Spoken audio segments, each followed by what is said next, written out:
देवेंद्र यादव पे केंद्रित हो गया है। मैं याद दिलाना चाहता हूं प्रदेश की सरकार को कि आपने युवाओं से वादे कर सरकार बनाई, युवाओं को सरकारी नौकरी की बात की, आपने प्रदेश की जनता की माताओं बहनों को बहुत सारे वादे किए, लेकिन सरकार जब से बनी है तो पहला तो कुर्सी की लड़ाई चल रही है, दूसरी पावर की लड़ाई चल रही है और तीसरी पावर दिखाने की लड़ाई चल रही है। कुर्सी ऐसा है, कुर्सी जिन्होंने मेहनत की उनको मिली नहीं।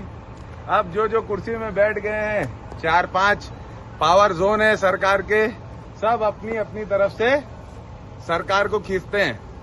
अधिकारी कर्मचारी इस बात से परेशान हैं कि किसी विषय पर कभी मुख्यमंत्री कार्यालय से फोन आ जाता है तो वहां की फोन की माने, कि वित्त मंत्री के कार्यालय की फोन की माने, कि गृह मंत्री कार्यालय की फोन की माने, कि ये हमारे नगरीय निकाय मंत्री के कार्यालय की माने। चारों तरफ से भारतीय जनता पार्टी फैली हुई है।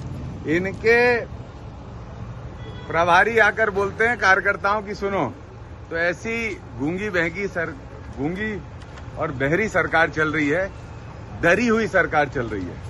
मैं आप सबके माध्यम से इस प्रदेश के गृह मंत्री को ये कहना चाहता हूं कि आपके गृह मंत्री के बाद बनने के बाद इस प्रदेश में लगातार कानून व्यवस्था खराब हो रही है, लगातार कानून व्यवस्था खराब हो रही है।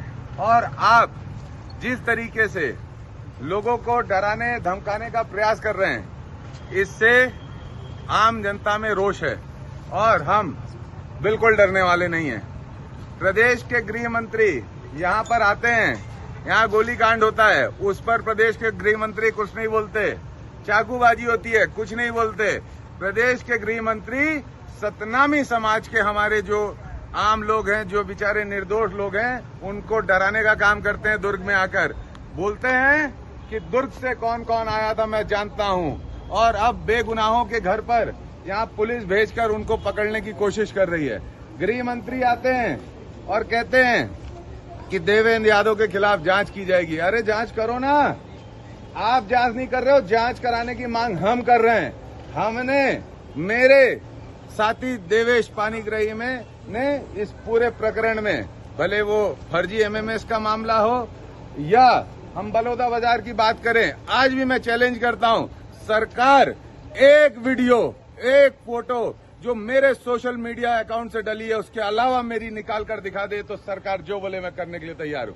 हम खुद सार्वजनिक हमारी बातों को किए हैं कि हम उनके समर्थन में गए थे और हमने कहा है कि भाई सतनामी समाज के लोगों के साथ, उनकी भावनाओं के साथ अन्याय नहीं होना चाहिए, ये क्लियर होना चाहिए जैत खम किसने काटा और उसको स्पष्ट होना चाहिए, सीबीआई जांच होनी चाहिए। लेकिन सरकार उसको दिग्भ्रमित करने की कोशिश कर रही है। मैंने सोशल मीडिया अकाउंट में डाला था और आज ये फर्जी फेक एमएमएस के लिए मुझे नोटिस भिजवाते हैं।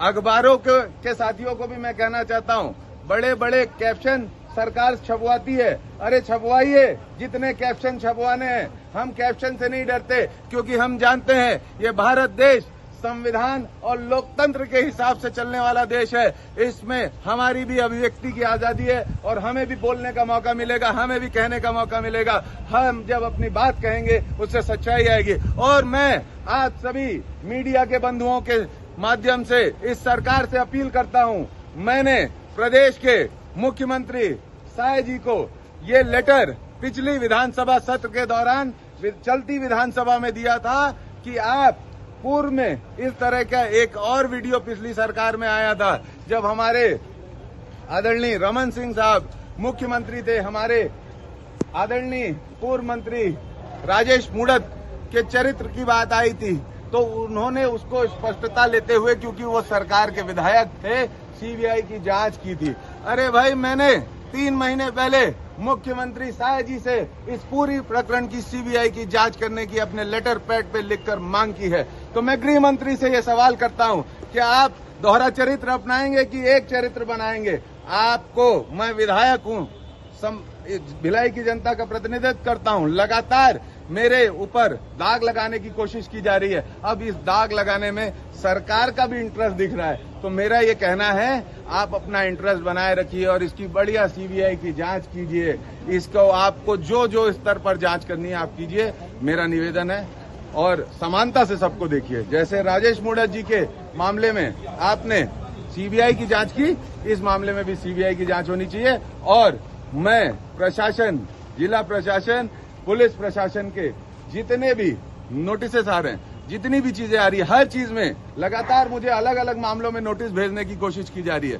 मैं याद दिलाना चाहता हूं आप सबके माध्यम से, जब ईडी की नोटिस आई थी, ईडी के अधिकारियों ने मुझे बुलाकर बोला कि देवेंद्र, तुम बहुत ही ऊर्जावान युवा लड़के हो, लेकिन गलत पार्टी में हो। मैंने उनको कहा कि हम एक जगह रहने वाले लोग हैं, हम पलटू राम नहीं है। और हम जो संदेश ईडी के अधिकारी देना चाह रहे थे, आज उसी के लिए ये चारों तरफ से घेराबंदी हो रही है। मैं सरकार को चेतावनी देता हूं, आपकी जितनी हिम्मत है उतना कर लो। मैं सच हूं, इसलिए मैं नहीं डिगूंगा, मैं नहीं रुकूंगा, मैं लड़ता रहूंगा, आम आदमी की आवाज उठाता रहूंगा और सच की बात कहता रहूंगा। आप मुझे डरा नहीं सकते।